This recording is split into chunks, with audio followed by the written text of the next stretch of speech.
Welcome back, ladies and gents, to Rebuilding Vyazma Part 2, so far as I'm aware. Now, I had already pre-recorded some newer additions to this video, but considering some of the comments on the first one, as it was released, I've decided to go back and improve the quality a little bit, because it's all well and good trying to create some guides, but if you can't actually see what's happening on screen, what's the point?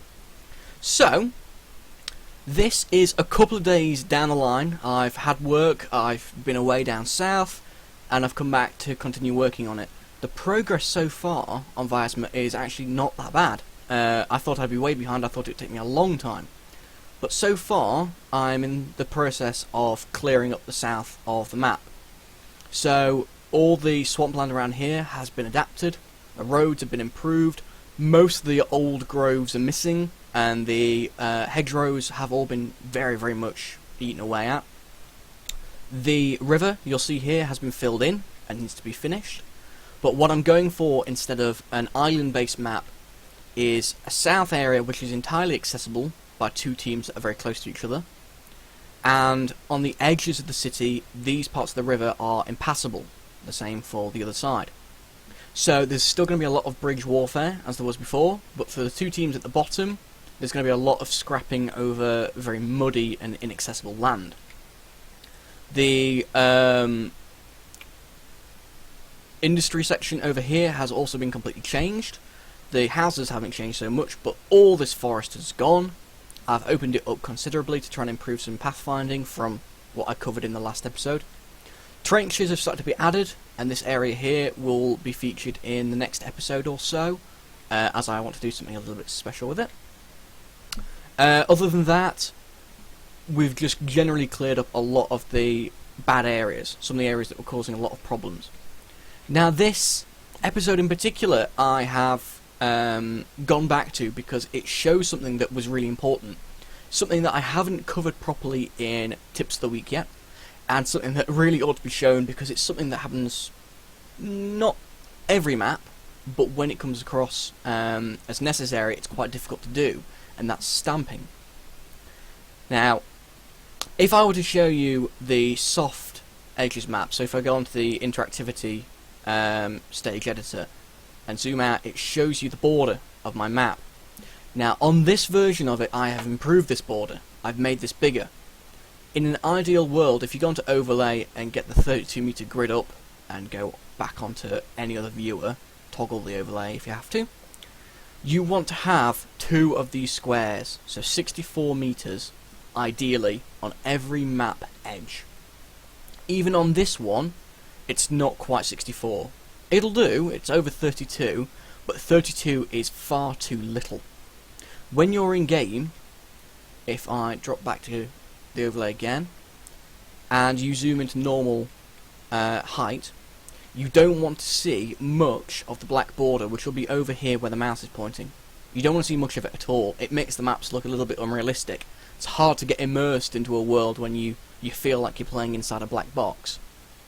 So, when you come across some of the old maps, especially maps from Company of Heroes 1, you won't have this extended border. In fact, the map will end where they used to end. There was no such thing as a soft map edge in the original maps. Now we use them for infantry to enter onto the map from, so you have them set way back here, and your units will spawn and run or drive onto the map, and you won't see them actually appear. That's the idea, at least. So, if I go on to load, and open up the old version, now which one? That one's definitely the most recent version. This is going to go way back before there were any edits. And in doing so, I will show you how to stamp onto a better canvas with an old map. Now, chances are something's going to crash. It tends to do this, as you already know. But I'll stick with it and see what happens.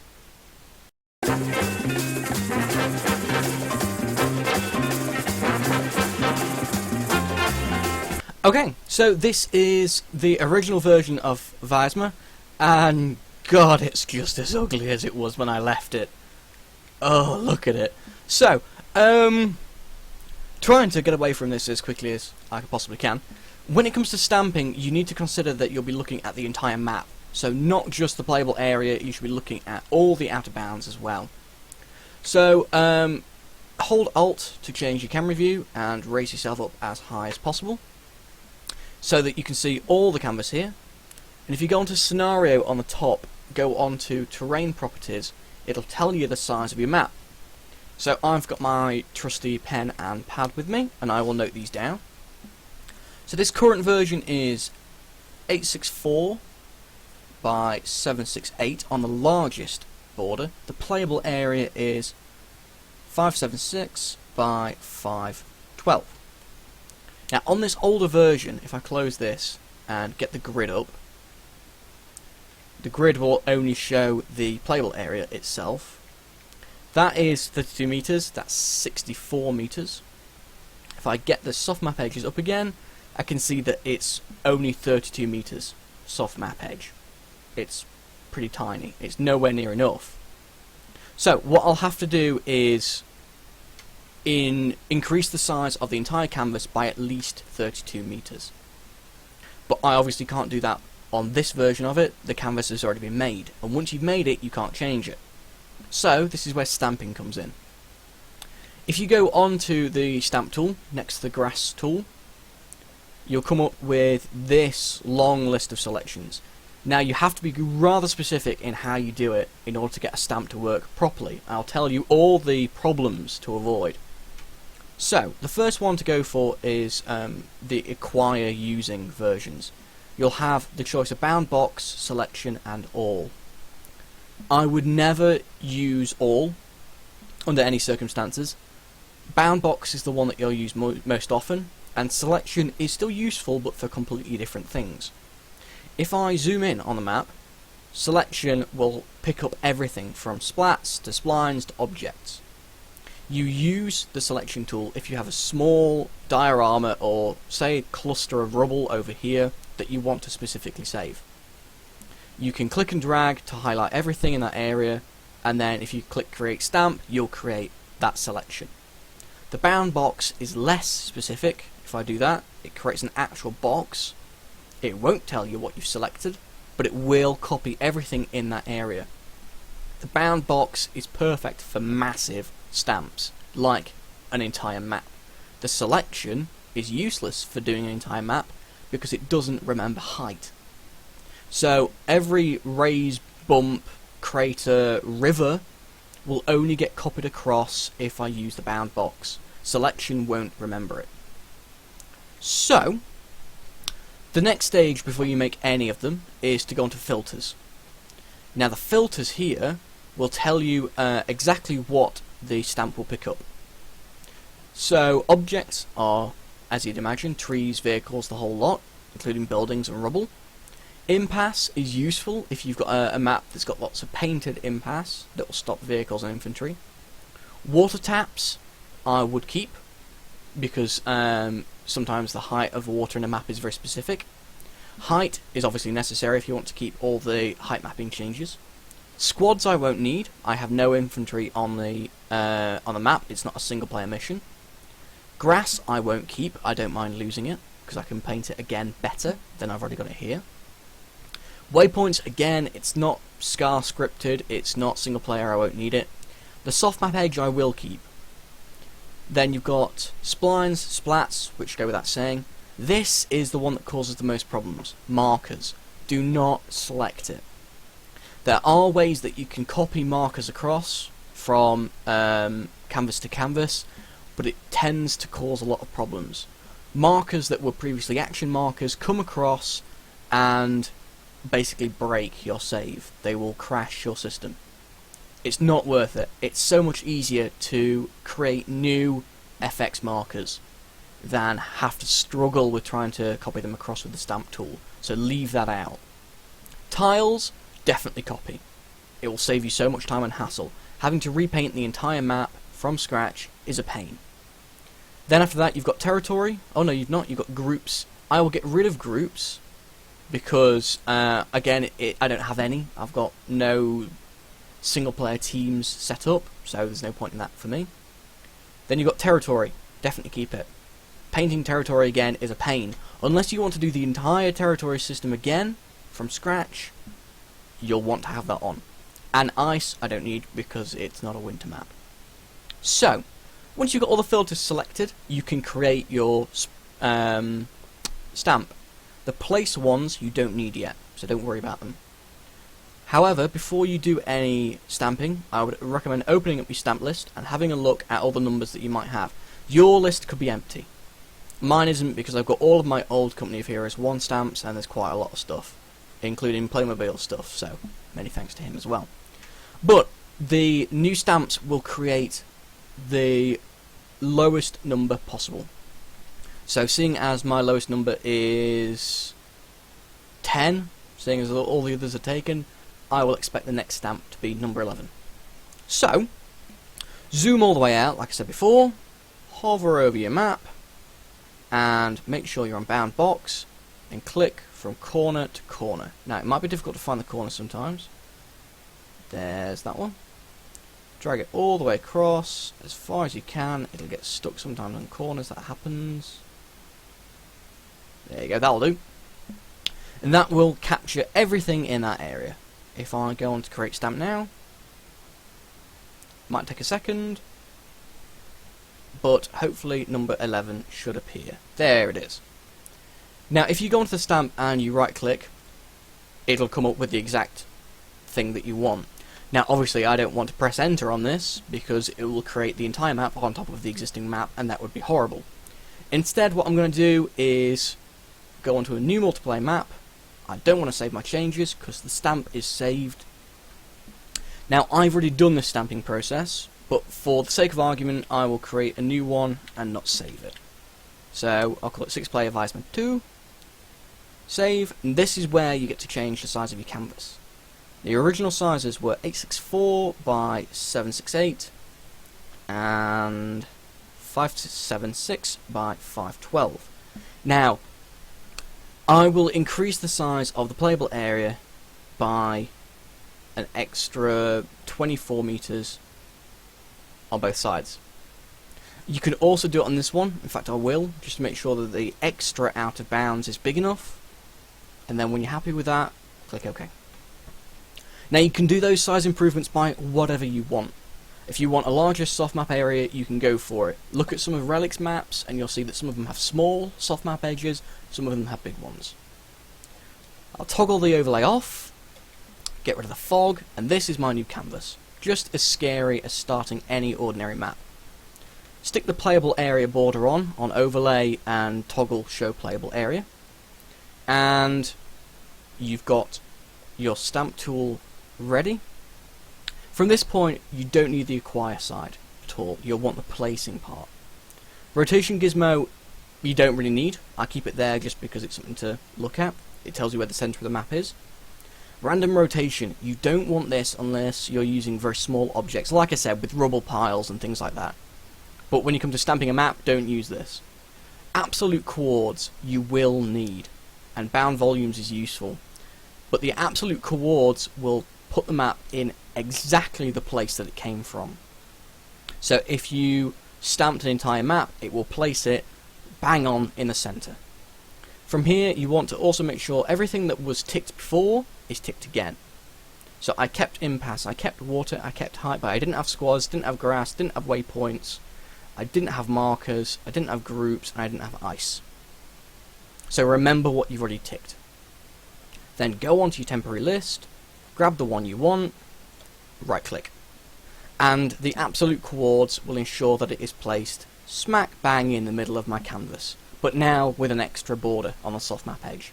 However, before you press enter and condemn this thing to either crash your system or place the old map in the same place, it's worth holding the Alt key and looking down. Because if I go under my canvas, I will see that a lot of objects are actually underground, and that is no good. That's because it may remember the height of your map, but it will always place things wherever you set the height in the first place. So buildings on hills will still spawn on hills, but the base height of the map will change. So, to show you what I mean, find the rotation gizmo, which is in the middle, and like any ordinary object, hold H, and you can click and drag to try and raise it. Now, I just tried to do that, and I forgot that absolute coords is still on. While absolute cause is on, you can't do it. Click it off though, and it will still be in the very centre of the map, and now you can click and drag it. Hold the Alt key again and make sure there are no objects underground, which there no longer are. And once you're happy with that, press enter. This can take a long time to work, and like I said, it can crash your computer. So stay where you are, don't touch anything, get your book out, maybe have a drink, try to enjoy yourself, and don't let it crash.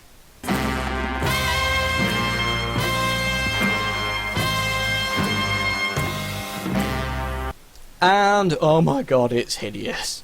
So, it looks like, oh well, I'll let you use your own imagination at what it looks like, but someone's done something very untoward on my map. This is what a map looks like with no atmosphere settings. Now, if I show you for an example, you get off the stamp tool, go on to the object placement, you need to try and find some atmosphere settings to get everything looking reasonably normal again. So I will quickly load up, I'll go onto DLC and I will find Hill 331. It's got mud in it, it's probably going to be the closest I can find. There you go, looks alright. Maybe a bit bright. The mud has also changed. So everything is kind of, you can live with it. You'll have to change your atmosphere settings to whatever you want, and I would recommend doing that early. But there are going to be a few teething problems with a map like this, now that you stamped it. Look around for any objects that are peculiarly floating. It happens sometimes, I don't know why, but if you just lower your map and have a look, some objects might just be up in the air, some of them might not. You might be okay. It doesn't happen very often, but it's worth looking out for. You will also lose all the terrain settings. So your horizon mesh, that's stamped, thankfully, but you might lose that. The water will be different, you won't have the waves or the colour that you had before. And tiles will have a new base, which is annoying. Because you stamped it onto a new canvas, it will automatically have the base tile as grass base. What you can do, however, is make this your old base, because Country Road, Dirt Country Road here, was the base layer for the original map. So I want to make grass base into Dirt Country Road.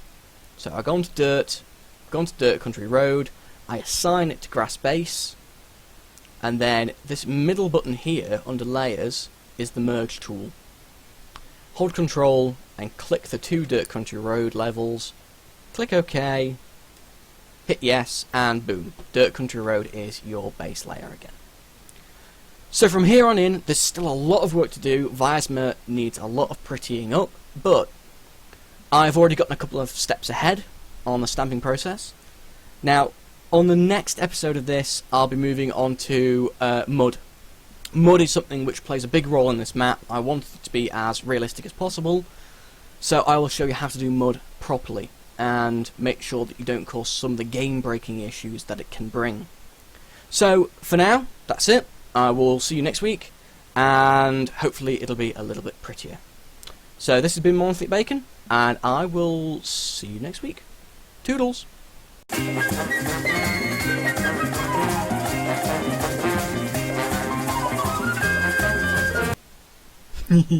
I did a bad thing. I stopped recording before I was actually done. There's one more thing that I definitely have to stay around to help you with, because God, it's going to trip some of you up. Whenever you change a map like this, it's gonna break some things, like I said. Territory is gonna be broken. That's a lot of flashing things. Now this might take a couple of minutes. I'll try and get through it as quickly as I can, otherwise the file size on this thing is gonna be massive. But whenever you place territory, you'll place the points first and then go on calculate Voronoi, like I've already done before in Tips of the Week. Here, I already have the territory, and the points. So the best thing I can do is add territory under new points, and hope that the points that are already down will pick up the territory that's been painted. But, it doesn't always work. Like I said, 0 new points processed. Crap. So, the best thing you can do now is go around and select all the territory points that you possibly can, and replace them. So, if I double click on the HQ markers, they are starting position, shared territory. Go and find them on the normal list, starting position, shared territory, assign new ones, and then territory, add territory under new points, and it still hasn't worked, which is a ball ache. So what you'll have to do is delete them. Delete them all and place them again one by one in the places that you want them. So that's 1, that's 2, that's 3, 4, 5, 6, and grab the flags as well. So these are the shared territory flags, which you'll see there. Now, on a map like this, I had them everywhere. I had them on every starting position. You should only need them for each individual territory that's cut off. So this one here, with two HQs next to each other, will only need one, technically. So, starting territory team, assign new ones, territory, add territory under new points, 6 new points processed. It'll still be flashing, which is a pain. But if you go and zoom in on the points, and you sample the point itself, you should be able to paint all the new ones in to fix it. What is a problem, however, is that all of these points out here are still broken. You've just got to do the same things before. So double click on each flag. There it's the VP, so it'll bring up the 3 VPs. Find the victory point in the list, assign new ones, go back onto territory, add territory under new points, and it will process the 3 new points. Now, this can be a ball ache, as I've just remembered. This victory point, for some reason, remembered all the territory that used to be there. But this one over here has put new territory under the new point, which means I'd have to repaint the entire thing, and I don't want that. So I'll sample the old territory, paint underneath it, fill in all the gaps, and try again. So, add territory under new points, 0 points done, because it hates me. Get rid of it, try again. Place a new one, and then back onto territory, add territory under new points, and it's done the exact same thing. Sometimes this works, sometimes it doesn't. I have no idea why. But this is something that will take, like I said, a little while to sort. It can be worth trying over and over again to see if you can force it to. When I did this on the most recent version of it, like I said, this is only a version that I won't save, it took me about 10 minutes to fix it. Some of them wouldn't be fixed, I had to repaint them all. Others did, so I think it was all the territory points worked, but the munitions points didn't. Again, I could not tell you why. If anyone happens to have any ideas why this might be happening, please leave a comment. But that is all I can really teach you for now. Next time we come back, like I said, we'll go on to Mud. But try this for yourself. If you've got an old Company of Heroes 1 map that you really like, try and convert it. Try and turn it into a Company of Heroes 2 version. There's a lot of converted maps out there already, but hey, things like Arnhem haven't been done yet, and I loved Arnhem. That was a great map. Not that it was multiplayer, but single player conversions are pretty good. Anyway, that's it from me. I've got to go. See you next week.